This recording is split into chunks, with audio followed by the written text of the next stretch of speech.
प्रभु यीशु मसीह के जलाली और सामर्थी नाम में आज दिनांक 28 सितंबर दिन शनिवार को आप सब श्रोताओं का हम स्वागत करते हैं।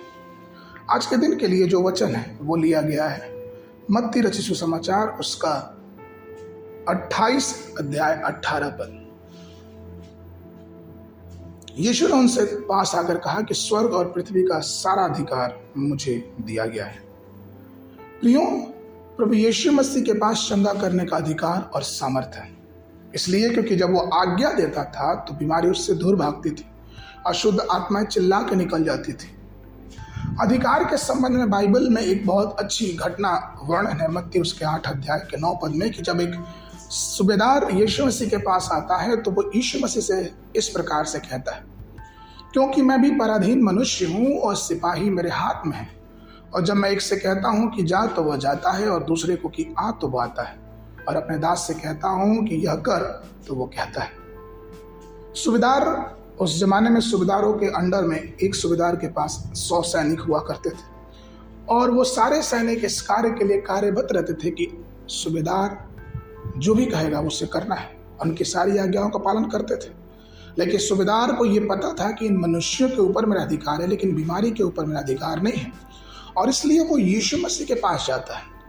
मत्ती 8:13 में कहता है, और वो प्रभु यीशु मसीह से निवेदन करता है कि मेरे दास को बस तू बोल दे और वो ठीक हो जाएगा। तब यीशु मसीह ने मत्ती 8:13 में उस सूबेदार से कहा कि जा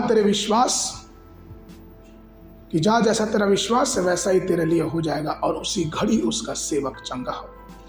प्रियो, इन उदाहरणों को पढ़ के हमें और आपको क्या समझना है? हमें और आपको समझना है कि परमेश्वर के पास सारी बातों का अधिकार है, चाहे वो धरती पर हो, चाहे वो स्वर्ग में हो, चाहे वो अधलोक में हो।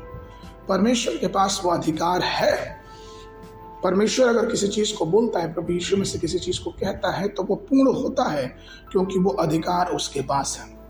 उसने अपने मुख के वचन से सूर्य और चंद्रमा और धरती को बनाया।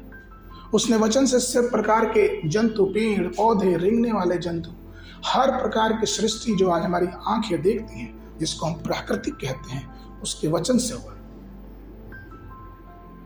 तो उसके वचन में ये सामर्थ्य है। प्रियो, यहां तक कि हमारी जो चंगाई की सेवकाई है वो परमेश्वर के अधिकार में है।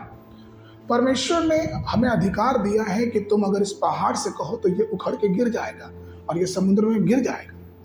लेकिन इन सब बातों के लिए बहुत जरूरी है कि अपने जीवन को परमेश्वर के अधीन में करें और उसकी प्रतिज्ञाओं को अपने जीवन में बहुत ऐसे उतरने दें, और हर प्रकार के डर को, हर प्रकार के भय को अपने जीवन से दूर करें। और जब हम ऐसा करते हैं तो हम देखते हैं कि किस प्रकार से परमेश्वर का बड़ा अनुग्रह और बड़ी प्रतिज्ञाएं हमारे और आपके जीवनों में पूरी होंगी। आज के वर्णन के लिए इब्रानियों की पुस्तक उसका 2 अध्याय 14 और 15 पद।